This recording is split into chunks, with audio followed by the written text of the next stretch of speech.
नमस्कार दोस्तों, क्या आपको पता है कि स्टॉक मार्केट को देश की इकोनॉमी का लीडिंग इंडिकेटर माना जाता है। यानी स्टॉक मार्केट ट्रेंड्स इकोनॉमिस्ट को फ्यूचर इवेंट्स को एंटिसिपेट करने में हेल्प करते हैं और इसीलिए आपने सुना होगा कि जब स्टॉक मार्केट ट्रेंड और देश की इकोनॉमी दोनों एक दूसरे से ऑपोजिट डायरेक्शन में मूव कर रहे होते हैं तो बहुत से इकोनॉमिस्ट इसे बबल का नाम देते हैं।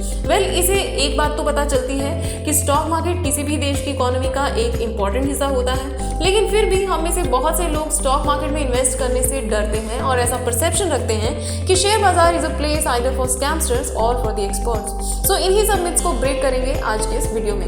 Myth number 1, stock market investing is like gambling. Stock market को गैम्बलिंग अक्सर वो लोग कहते हैं जो स्टॉक मार्केट में रातों रात करोड़पति बनने के सपने देखते हैं या फिर बड़े बड़े एज इन्वेस्टर्स की कई बार मैनिपुलेट हो चुकी सक्सेस स्टोरीज को सुनते हैं और ऐसा सोचते हैं कि कोई एक हिट एंड ट्रायल मेथड उनके लिए भी कारगर होगा और उन्हें मालामाल कर देगा, लेकिन ऐसा होता नहीं है।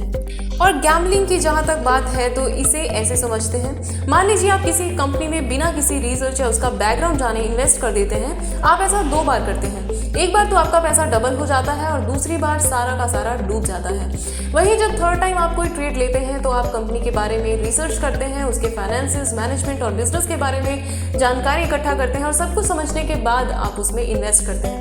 अब पहली 2 बार में आप ये प्रेडिक्ट नहीं कर सकते थे कि आपको नुकसान होगा या फायदा, तो उसे आप गैम्बलिंग कह सकते हैं। लेकिन जब आप किसी कंपनी को परख के उसमें इन्वेस्ट कर रहे होते हैं तो आप ये प्रेडिक्ट कर पाते हैं कि आपका इन्वेस्टमेंट घटेगा या बढ़ेगा।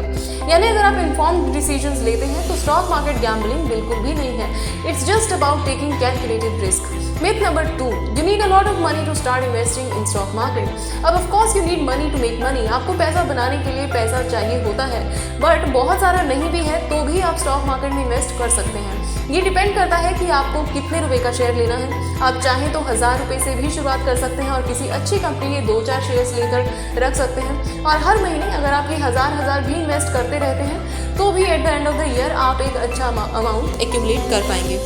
Myth number 3, stock market is only beneficial if you are a day trader. यानी अगर आप ट्रेडिंग कर रहे हैं तो ही आप स्टॉक मार्केट में सक्सेसफुल हो सकते हैं, इसमें पैसा बना सकते हैं।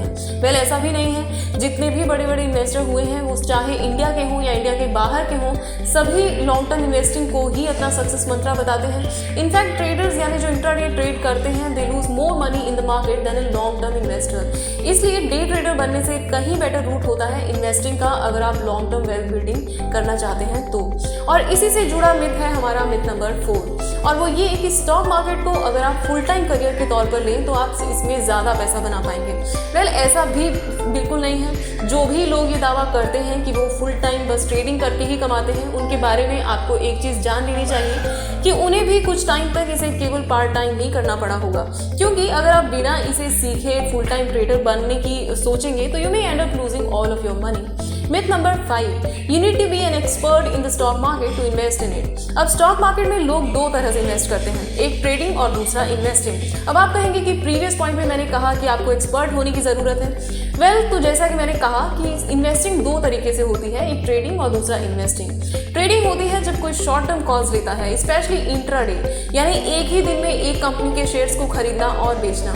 उसके लिए आपको फंडामेंटल्स के साथ साथ टेक्निकल एनालिसिस भी करना पड़ता है, बहुत से इंडिकेटर्स आपको देखने पड़ते हैं और बहुत सी न्यूज़ और इस तरह की चीज़ों से आप इन्फ्लुएंस हो जाते हैं और इसीलिए इसे करने के लिए आपको एक एक्सपर्ट होना, इसकी जानकारी होना ज़रूरी है। लेकिन इन्वेस्टिंग की जहाँ तक बात है, यानी जब आप किसी कंपनी के शेयर्स को एक दिन से ज़्यादा के लिए होल्ड करके रखते हैं तो उसके लिए आपको कोई एक्सपर्ट होने की ज़रूरत बिल्कुल नहीं है और ना ही ये ज़रूरी है कि आपने अपनी पढ़ाई मैथ्स, अकाउंट्स या कॉमर्स में की है या नहीं। इनफैक्ट ये तो आपको अगर एक ट्रेडर बनना है तो भी ज़रूरी नहीं है। आप साइंस स्टूडेंट हो या आर्ट्स, किसी कंपनी के फंडामेंटल एनालिसिस को सीखने के लिए आप उसमें आराम से उसे सीख सकते हैं और इन्वेस्टिंग शुरू कर सकते हैं। It's just about having an enthusiastic learning attitude. और अगर आप एक फंडामेंटल एनालिसिस सीखना चाहते हैं, ये जानना चाहते हैं कि हर बार आपको एक प्रॉफिटेबल कंपनी को ही कैसे चूज करना है, कैसे पिक करना है और कैसे अपने पोर्टफोलियो में एक साल में कम से कम 22 से 25% का रिटर्न आपको जनरेट करना है, तो बहुत जल्द मैं ला रही हूँ फंडामेंटल एनालिसिस सीरीज जो आपको सिखाएगी एक स्टॉक को देखते ही कैसे पहचाने कि वो इन्वेस्टेबल है या नहीं, और साथ ही आपको अवगत कराएगी स्टॉक मार्केट की हर छोटी बड़ी टर्म से, वो भी एकदम आसान भाषा में।